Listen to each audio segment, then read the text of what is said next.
Hello fellow preppers and welcome to Judgment Apocalypse Survival Simulation with me, Bubblebox. And yes, it has happened. The Judgment Day has arrived, the demons have invaded and we are off to the forest to try to survive and perhaps later on, in this game at least, to try to fight back. We're going to be playing through the campaign for this game, which is due for release on May the 3rd in a couple of weeks. This is the 1.0 preview build. There may be some minor changes before the game is released in 2 weeks' time. And this will have, by the way, just to mention, this will have spoilers if you want to play the campaign on release. So let's get into this game, have a look at it. In this first episode, I'm going to be obviously playing the campaign, but I'm going to be explaining a little bit how to play the game. There's a few of the little nuances of the game, although I'm not going to go into a lot of detail because I think you guys, if you're going to get this game, need to discover that for yourselves. Got a nice opening screen, the swirling sky where the demons are. I don't know what the demons are doing. They're doing something, but this is going to be what our base looks like in the future, hopefully, if we survive that long, dare I say. So the difficulties in this game are very challenging. Now I am doing a playthrough of Surviving Mars on the channel at the moment, and I have had a little go at the difficulty level in that game, saying it's a bit easy, blah blah blah, although they are fixing that with the new opportunity patch which is coming out for that game in a couple of weeks time. But in this game is difficult. The difficulty levels in this game, although it might seem a little bit easy when you start out, it soon ramps up. And if you don't keep up with your research and like you're getting better weapons and better armor for your people, then you will suffer, you will die, and if you expand too fast, you will suffer, you will die, and you won't get on very well in this game. So we'll have to see how we get on. There's a number of different levels though that you can choose from. There's casual, which I would recommend for anyone that hasn't played this game before ever and is kind of new to these games, perhaps forgiving for people that know this type of game a little bit and perhaps haven't played the game before, or that have played but don't feel too confident. And then the one we're going for is challenging, which, believe me, will be very challenging indeed, especially after the first couple of episodes of the game. So we'll give it a go at challenging. Tough, well, I wouldn't even go there personally. I'm not good enough to play tough. I don't know the game well enough. I think you just can't make any mistakes when you play it on tough level in this game in order to get through it. And then you can customize everything as well, and there's everything that you can customize if you want to have a look. So this will cover things like, you know, how many enemies spawn, how often they spawn, how long it takes your people to gather resources, all that sort of thing you can customize in the game as well. You can randomize your map seed, because you will start off on a little map which we'll have a look at when we get into the game, and you can randomize that, and that's the one we're going to start on. And we're going to have tutorials off. We're not going to play sandbox mode, we're playing the campaign, so let's start. When you do start, you start off with 3 people, and they've got names, of course, they've got different abilities, and I think when you start the game you really do need to make sure you've got 3 good people, and you can randomize this just by pressing the dice, and you can also change what your people look like if you want as well, and you can do that for all your different people. You can change their name in game and do all sorts of stuff like that, as you might expect. Now when I start off, I try to go kind of for someone that's good at farming, someone that's good at crafting, because those 2 things are really important to get done quickly at the start of the game, and it's good to have someone that's good at kind of gathering stuff at the start of the game as well. Now if you get a good soldier, that's a bonus as well, because they can have more than one trait. So I'm going to spend the next couple of minutes off camera just finding myself some really nice people to start with, and I'll be right back. So I've got the 3 people that I'm going to start the game with. We've got Jenny, who's an artisan and is a crafter, which I want a good crafter for the first part of the game because we'll be doing a lot of crafting, and she's got 60% bonus to that. We've got Andrew, who's a scout. We're going to develop Andrew, I think, into an archer. He's got the huntsman, which is one of the best perks in my opinion. Speeds up all his chopping to chop those ubiquitous trees that always have to be chopped at the beginning of survival games. He's got a good gather water. He's got a bow's accuracy bonus of +25, attack speed of +5, vision range of +2. He's going to be excellent. He's also got the ability, hunter's instinct, which gives him an accuracy of 60% for a short period of time as well. He's a believer, and so he gets some occult research speed if you want to use that. He's also a physician, so he's got the ability to heal. That's going to be really important early in the game when we can't get med packs.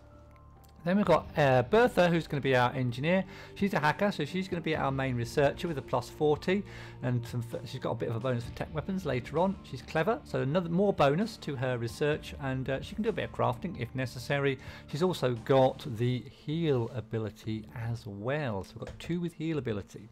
So that's going to be really good for us early on. So let's start. It was one of your monthly camping trips, escaping the daily routine, drinking beers and telling jokes. All of a sudden, 2 terrified hunters come running out of the dock, screaming at you to hide. You hear loud growling noises from the woods behind them. Out of the trees appears the creature, a beast like nothing you've ever seen before, straight out of a horror tale.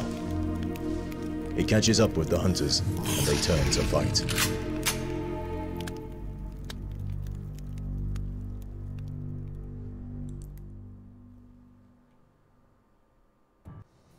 Here they come. While your small group quickly hides amongst the trees, 2 hunters check their weapons one last time. Jeremiah and Chandler have never faced monsters such as these, but they are still combat veterans with years of training. Instinct quickly settled in. So left click to select survivors, right click to give orders. We know all that already. Spacebar to pause the game, which you will need to do in combat. Don't be afraid to pause the game. So all we've got to do is kill the creatures. Here are the creatures. These are the demons that will appear in the game. This won't be how you start off the game. This is kind of an introductory battle for you to show you what's going to be happening in the game. We've got a couple of hellhounds which are fast and powerful, and we'll have a look at the individual demons when we get into the game rather than right now. It gives you all the stats on the left there. We've got a couple of imps which are fast but not very powerful melee units. We've got a couple of demons which are slower but very powerful, or quite powerful, melee units. And I think that's about it. We've got 3 hellhounds. So we've got Jeremiah here with his big sword. He's got some abilities up there as well. And we've got Chandler with the rifle. So we're just going to start off gunning down these guys that are attacking us. We need Chandler probably to target the hellhounds first, I think, because they are quite powerful. We don't want them hitting Jeremiah. And we'll get rid of this one. And this one, nice, and then just the demons, which are going to take a couple of swipes at Jeremiah, unfortunately, so he's going to get a little bit damaged. He's also, you can see that little red marker there, that means he's getting flanked a little bit. I think that means he's getting flanked a bit by this one up here, because there is flanking in the game. So that's him down. Take cover! The hunters hear more creatures emerging from the woods. Breathless and scared, they prepare to defend themselves against yet another wave. These creatures can attack from afar. Ducking behind cover, such as the ruin of an old car nearby, can provide increased protection from ranged attacks as well as increased accuracy. The hunters have skills and equipment that grant them special combat abilities. When a survivor is selected, his active abilities appear on top of the screen. Hover the mouse over them to learn what they do. Kill all the creatures. We just need to pause real quick. We're going to get you behind that car for cover. We're going to get Chandler behind the car for cover. Although they're nearly upon us, we've got ranged units this time. We've got Reapers, which throw kind of reaps or whatever they throw at us. We've got a Possessed, which is a very dangerous unit. A couple of Fire Imps, which like the Imp is fast but not very powerful, but does fire at range. So these are all your ranged units you're going to come across early in the game. Now we've got Jeremiah, and he's got some abilities up here. Hunter's Instinct, which gives him an accuracy of 60%. He's got a grenade, he's got disappear, he's got a heal, which we can use, and he's got protect as well, which we might use that actually. We'll just get them up behind the car. You'll see they're going to cover. Now, I do want Chandler to target this Reaper with his focused shot, I think. What's this? Hunter's Instinct, duration 10. Oh, okay. That gives an accuracy of 60. Can we do that at the same time? I'm wondering. We'll do that second. And we might get Jeremiah to lob his grenade, I think. When they get a bit closer, we'll lob the grenade just there. Get that Possessed down. Lob the grenade. They all go down. Possessed's down. Jeremiah's taking a bashing. So we're going to use his protect. And we're going to get Chandler to use his hunter's instinct, and we're going to target that Reaper that's already damaged first of all. So he's down, and that other Reaper to go down. Nice. Okay, good. They're both down now. Stay behind me. Jeremiah, carrying a blade, is well suited to a frontline defender, while Chandler, with his hunting rifle, is better at attacking from afar. So it just explains, kill all the creatures. It just explains a little bit about your melee units, which you've got here, Jeremiah, but you'll know about that, and then your ranged units, which you keep behind, obviously, your melee units, and keep them out of trouble. So we've got some more coming down here. We've got a mixture. Ghosts. We've got a ghost. Ghosts do quite a lot of damage, and they're quite evasive and got good accuracy, so they're very dangerous. We've got a succumbus as well, which don't do a lot of damage, but they evade quite well, and they're very, very accurate. We've got a demon back here, a couple of one Reaper and another Hellhound. So we're going to need to probably get Jeremiah over here to protect Chandler. Chandler is going to start shooting. Can I use that Hunter's Instinct again? It says used his one. I think I've used it already. No, I can't use it again. Okay, we can heal if we want. Jeremiah can heal. Don't think he can heal it himself. It says allies. We've used his protect. He could use the disappear, which we probably don't want to do. Hex duration accuracy minus. We don't want to do down on accuracy. Oh, it's the enemy's accuracy, is it? So maybe we should use the hex. We've got rage as well. Let's hex somebody. Let's hex. Oh, let's just shoot them. Let's just shoot the buggers. Come on, Chandler. Jeremiah's taking a bashing. Oh, he's going to die. Well, he's not going to die. You can see those two up arrows. It means that he's got a bit of a bonus going on. And the down arrow means he's getting either flanked or attacked. I'm not sure. But you can see he's not dying. So in this first opening sequence, we're obviously not going to be able to die. Okay. So Chandler will just finish off the ghost. Nice. Are we going to get any more? The strange creatures lie dead. What were those things? They look like demons straight out of a horror film. But it's not over. You hear more growling sounds from the dark woods. More of the menacing creatures come swarming into the clearing. The hunters are surrounded and yell at you to run.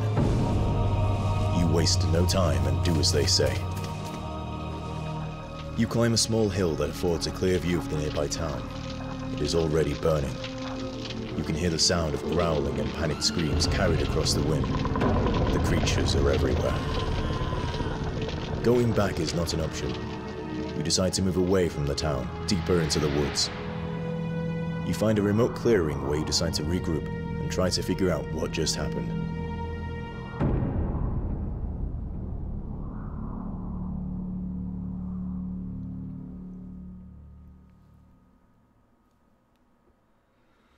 Okay, so we're going to get into our base, check out what that looks like, and then start doing the quests that the campaign asks us to do.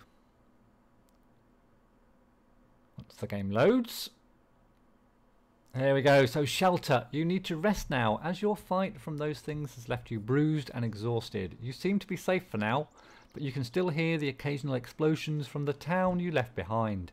You are happy, in a terrified sort of way, to have survived the attack. It will certainly just be a matter of time until the government calls in the bombers and takes care of the creatures, because the government always do the right thing, don't they? But in the meantime, it is still too dangerous to think about going back to town, and you will need to fend for yourselves in the woods for a while. There are less than a handful of you still alive, and your group will need to build some sort of shelter to have any chance of surviving until you are rescued. So we've got to build a cabin, build a well, a food table, and a bed. But first of all, are we paused? No, we can pause. Let's just have a look. This is going to be our base. So it's a fair size. We're going to build our base kind of centrally to start with. We've got woods all around us. We've got plenty of rock. We've got some clay over there, which is going to be important early in the game as well. We've got some scraps. Scraps are really important for, or rubber rather, really important for getting scraps and medicine. And we've also got some metals down here, metal resource and some other bits and pieces as well. So the first thing we need to do is figure out where we're going to put our first log cabin, which I believe is free. So we're going to put the first log cabin down. Yeah, we'll put it kind of in the north a little bit, maybe just here. I think will be just fine. And we'll put down the first few things are free. You don't have to kind of pay for them. That's going to be where the door is. So we're going to put that just outside the door. Get a few things going for our people to do. We'll chop a few trees as you do. Chop a few trees down. We'll chop a few trees down. Well, I'll chop all those trees down. We're going to need a little bit of stone to start with, and we'll get on the rubble as well. Now, before we start, we're just going to set up our people's priorities. So we'll get to the priorities screen. Now, you know, our people have got, so for example, Jenny, she's really good at crafting, so we're going to get her to do crafting, and Andrew at the start, and then we're just going to get her gathering after crafting, so she can get wood, she can search the debris, she can quarry for us, and she can mine as well. We are going to need a builder, and I'm wondering whether to get Jennifer to build as well. She can be our main builder, although we have got Bertha could be a decent builder. Yeah, we'll get Bertha to build, not Jenny, actually. We'll put Jenny's back there. You can turn these on and off as well, if you want. Andrew, he's going to be our main... no, Bertha's going to be our main... Yeah, our main researcher. And I think we're going to not have her doing crafting. We're going to have Jenny. So Bertha's going to be our builder, researcher, and occult research as well, and when she's done, and then she can be kind of a scavenger, but she's going to be mainly doing research for us, but she's going to be doing a bit of scavenging as well. We'll put her on stone first, I think. I'll put her on wood first. We'll put Jenny on stone first after she's done the crafting, and then Andrew, yeah, he's our researcher, and oh, he's good at gathering. No, she's our researcher. We don't want Andrew doing any research early on. We want him to be our main gatherer, I think. So he's going to be getting the water, chopping trees, and getting wood, scraps, and metals. I think that's how we... Oh, hold on. We need someone on farming. No, we haven't got a farm yet, but we're going to need someone on farming. And I'm wondering whether it's going to be... It's going to be Bertha, I think, so that she can come away from building. She can build first. No, farms. Farms always need to take priority because we need to keep them tended once we get them built. So that's going to be our priority list for the start of the game. We can change that at any time. Let's unpause and let's get cracking building. Let's speed the game up just a little bit while I have a good look round. Where have we got down here? We've got some more stone down here. We've got plenty of scraps a little bit further away. More clay down there. Okay, so that's been built nice and quick. Next, we need, I think what was it we have to do? I can't remember. Food table and a bed. Yes, a bed is needed. Somewhere for them to sleep fairly close to the entrance. And also a food table somewhere for them to eat. So Bertha's going to go and build that. And as you can hear, Andrew is busy filling up the water tub. In fact, I'm just going to turn those sounds down a little bit. Maybe might be just a little bit loud. Real quick, where is it? Settings, just a tad, turn down the sound effects. There we go. Yeah, that'll do. Okay, cool. Jeremiah's busy chopping. We've got the bed built. They do get tired very often in this game, and then that's the table built for them to eat off of. So now we need to build an experimental table and research farming, so we'll get that done. So we'll build our experimental table, which is also free at the start of the game. We'll get that built. Sorry Bertha, I know you're going backwards and forwards, but you can go and get that table built now. And then we need to research farming. There's a number of research trees. There's one for your base, which has got all the farming, cooking, animal raising, logistics, construction, all the way down there. And you need certain things to advance down that tech tree. You've got the crafting tree with all your crafting on, like scavenging, woodworking, metalworking, mine extraction, mineral extraction, etc. You've got your weapons tree, which is fairly self-explanatory. We'll have a look at all these later on. And you've got two other trees, an occult tree, which gives you some occult, yeah, why wouldn't it be, occult checks to get. So they're all going to be useful, and the rituals tree as well. You can undertake certain rituals to get you resources and lots of other things, extra water and stuff. So Bertha's straight on to research. We've already got 7. How many do we need to get farming? Well, we can get it already. So now we have to build 2 veggie farms. Now to build 2 veggie farms, what do we need? Build veggie farms. We need stones and wood, which we are collecting. We can build 1 already, so we'll get that done. We'll build that on... Oh, we've got some stuff there. We'll build that over this side. Unfortunately, we've got these right next to our base, which we probably don't want to cover up because we're going to want to mine them later. So we'll put our first farm just there. Can we afford our second farm? Not yet, so we'll get that in a second. We need some extra wood for that. So they should be getting wood shortly. We'll just have to wait for that to roll in. As I say, don't rush at the start of this game. Make sure you gather plenty of resources, because if you have a look at the right here, at the moment we've got a 2% chance per day of getting attacked, basically, and that will go up by 7 every day, and that number there, 7 every day, will go up depending on a number of factors. One of the big factors is how many people you've got in your base, because that will increase the awareness of the enemy to your base. And the other factors include some perks of your people, what you're doing in your base, how much your research you've done, and all that sort of thing as well. So are we going to gather some wood in a minute? Hopefully we'll gather some wood. Jenny, that is just finishing off. We'll speed up a little bit. She's going to get some wood now. Okay, cool. And then we'll be able to build our second farm and get that tech done. We've only got 8. We just need another 8 wood, and we'll queue some more up, I think. Oh, wrong one. Oh, we've done it. So, oh no, that's that. Oh, what am I doing? What am I doing? Create tasks. That's what I want. We'll just hook up a little bit more wood gathering. We'll gather all this stuff over here. Maybe. I think that'll be a good idea. Yeah.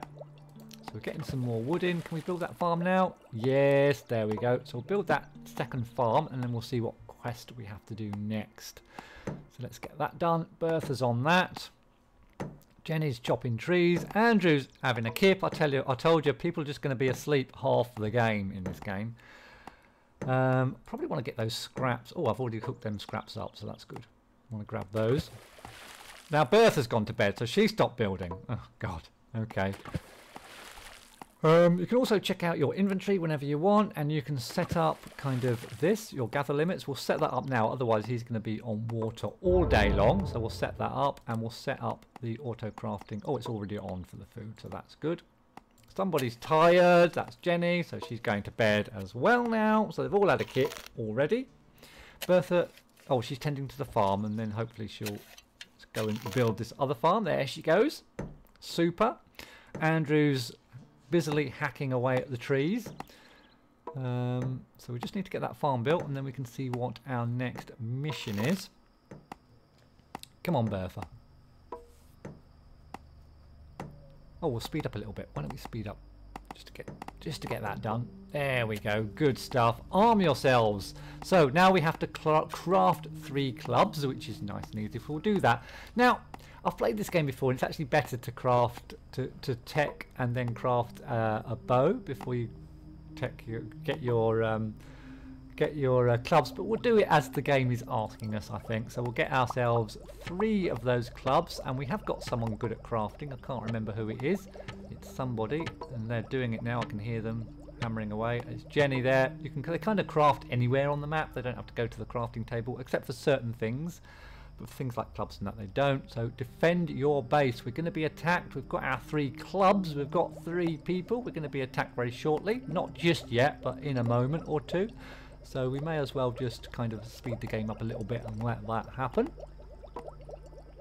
as we continue to collect wood. So we're being attacked, and when you're attacked you get a little screen like this, and it prompts you just to arm your guys and stuff. Now you can put them to pre-position them so that you can just click on a button, they go to those pre-defensive positions, but early on in the game that's not too necessary. So we're going to get them all a club that we've just made. Whoops, sorry, there we go. And you can also get them armor. We don't have any armor at the moment. We'll get that very soon. And you can also give them selected equipment like med packs and stuff, grenades, stuff like that, but we haven't got any at the moment, of course. So we shall prove that. We've got 3 clubs. We're only going to get a tiny little attack. In fact, it's just one little imp all on his own. So we're just going to, well, we'll go to our base. We'll wait for him. Come on, Mr. Imp. Come on if you think you're hard enough. Right, and then we'll just attack him at some point. We'll attack him now. There we go. He's not going to last very long. He's already kind of surrounded completely. So he's dead. That didn't last very long. When you kill units, you get a little bit of loot. We've got some sulfur from the imp that we killed. So they'll all go back to work now, and we've got to scavenge a nearby location, and that gives me a chance to show you the world map. The world map is quite huge. We are right in the center, and there's a number of locations that we can scavenge loot from, but remember that each of those locations has enemies. So in this one, for example, we've got a fire imp and a little imp as well. Nothing too dangerous, you might think, but as you go further out and discover and unmask this kind of fog around your base, then the enemies get much stronger. The loot gets better, but the enemies get stronger, and all of these different ones have different types of loot. For example, we've got a farm here with some food and some scraps. We've got a house here with some scraps, and then we've got an industrial building here with some clay. Is that clay? Yep, and some scraps, but that's guarded by two fire imps and an imp. So the game is now asking us to go and attack one of these places. Now, while you're attacking, your base, while the game's running, your base will keep running in the background, so it won't stop, and the people you send out on raids will not work in your base while they are out in the world map. But we shall go and scavenge. Which location? We'll just go to, is that an imp? No, it's a minor demon. We'll just go something nice and easy. We'll just go here, get some extra food and some scraps. So you need to create a task force. So we're going to take Andrew, because we want to get Andrew built up into an archer, although we haven't got any bows yet, but we're going to eventually get him built up into an archer. And we're going to take Bertha, because we're going to get her into a soldier as well. And now Artisan's going to stay back in the base all the time. Right, so we're going to head over, and you'll start moving across the map to where you're going. You can speed it up, you can slow it down, and do whatever you want. So once that gets there, we will enter into the battle map a la XCOM style. You can auto-resolve as well, which in the early battles it might be worth doing because they're really easy. You're not going to die, but we're going to fight this one just to have a look at the battle map in this first video. So the battle maps are all a little bit different, and you can wander around them, and there's certain pathing which you need to be aware of because you need to know where the enemy is coming from, where to position your troops and stuff. So all we're doing is looking for the enemy to kill. Once we've killed the enemies, we will take the loot and go home. Now, the loot will be available on the map as well in a kind of a crate somewhere, which you can just kind of get. Or you can just kill the enemies and the loot automatically goes into your rucksack kind of thing. So that's kind of what we're going to do. So we're wandering around, can't find the enemy, I don't know where they are. You can speed up a little bit, you can go to 2 times. Now, early on in the game, it is quite easy to kill, but as you progress, and it happens quite quickly as I pause, as I spot the enemy, then the enemy do get a lot better. So we're going to attack the little imp first. And the fire imp will fire at us while we're doing that, and then we'll attack, pause, attack the imp, take him down, and then that's it, we've got it. So the next thing we've got to do is have 4 survivors. I clicked a bit quick there, I do apologise. And we've also got assistance needed. Okay, so we've got to get 4 survivors, and there's 1 survivor on the map already. I'll just pause it real quick, and he's up here. Look, here he is, and he's protected just by a fire imp. So the game makes it nice and easy just at the start. Now we can go home, we can do some work, we can get recovered from our little trip, but we're not really very damaged, so we might as well go straight and get this guy and rescue him. So that's the next thing we're going to do. So we're going to do a little bit of a rescue mission. So we'll head off up there. We'll speed it up a little bit so we can get there nice and quickly, and then we'll slow it down and then get into there a la XCOM once again. So these missions are a little bit different. You are on your map once again, as you can see here. It's also dark, so you get a bit of a debuff when it's dark, because the enemy have a little bit of an advantage over you. So you don't really want to be attacking in the dark actually if you can help it, but we are now because the enemy isn't going to be too difficult. So what we're looking for is a cage with our guy in it. There it is, it's just there. So now it might be worth trying to kill this, find the enemy first, because if we can just get rid of the actually no, it's only 1 imp, isn't it? Yeah, it's only 1 imp. Now, although, having said it's only 1 imp, so I'm going to get Bertha to start doing that. I've said it's only 1 imp, but others will spawn in while you are rescuing, and you'll see that because the bar will stop going round, which it has done. So we're going to be attacked, and here he comes. So we're going to attack him with Andrew, who's getting hit. So we need to take him, get some good hits on this fire imp really quickly. Going to need one more. So Andrew's already quite damaged actually, which I'm not too happy about. Let's get him into cover there just a little bit. We'll probably get attacked again. Yeah, this has stopped moving, which means that there is another enemy on the way. I hope it's going to be just an imp. It's another fire imp, so I need to attack. So I'm going to take some damage, and hopefully we can get him in 2 slot hits or 3. 1, 2, and 3. Yeah, that's good. Okay, Andrew's pretty damaged. I don't want to... It would be really embarrassing to lose a guy on our first mission, to be honest. So we're going to get this done, I think, now. Yeah. So then we can either manually take ourselves... Oh, we've got Joey. Take ourselves back to our entrance point, or we can just click on the retreat button and you will go back to where you came in and you will get off the map. We'll speed that up to get them off this map. And then they'll all go home, and we've got, yeah, we've got a new person. We've got Joey, so we'll have to check out his abilities. Now, when they leave, get a bit of loot there. Oh, and Andrew's got a bit of experience. You gain experience every time you kill one of the enemies. So when you leave, oh, we've got to build an occult library and research demon origins. Okay, so when you leave, if I pause real quick, the guy appears back in the base straight away. If we have a look, so Joey's already there, although your people are still on the map. Now, you don't have to go straight back home. You can go do some raiding if you want, but we're going to send them straight back. The reason I'm going to send them straight back is because one of our guys is a bit injured, and I certainly don't want to lose him, so we'll send him back to base. And while we're doing that, we can check out our new guy, Joey. So let's check out Joey's priorities and get him to work. So Joey is a good builder, which is good. So he can be our main builder now. He can't do a lot else really well, so we're going to have him on... We've got a level up by the sounds of it. We can have him on chopping. We'll have him on mining. And then that, and then chopping, and scrapping, gathering scraps. Yeah, we'll have him doing that, so he can be one of our main gatherers. Has he got any other perks? He's a constructor, is his only perk, actually. Okay, so that's okay. Joey's going to be good. He's going to be a good addition, and that means for Bertha, we can get rid of this now. Put that right at the back, because Joey's going to be our main builder. So that's good. We've also got a level up, and as your people get get experience, you get points to level up, and this is the leveling screen. You can level them up to get different, you can specialize them basically. So as far as Andrew, now Andrew I want to make into an archer because he's already got bows and accuracy of +25 already. He's also got the heal, I think. Yeah, he's also a physician, so he's got the heal trait, so he's going to be really good out on the battlefield, I'm hoping, as long as I can keep him alive. So we're gonna, yeah, could go marksmanship and increase his accuracy, and at the end he gets a special bonus, can equip rare firearms and a sniper rifle. Oh yeah, I mean if he's a bowman then a sniper, that would be amazing. We could go down the archery route and then go down the marksmanship route for him. I think we'll do that. Yeah, we'll start with archery with him. I think that's going to be a good thing, and we shall continue on. Okay, so let's just slow it down a little bit. So what was our mission? Build an occult library and research demon origins, and we're going to do that at the beginning of the next episode. So thank you very much for watching. If you do want to continue to see this series, please do subscribe. Give us a thumbs up if you enjoyed this one. Any comments below about the game and about anything else are much appreciated. Thanks for watching, and I'll see you in the next one.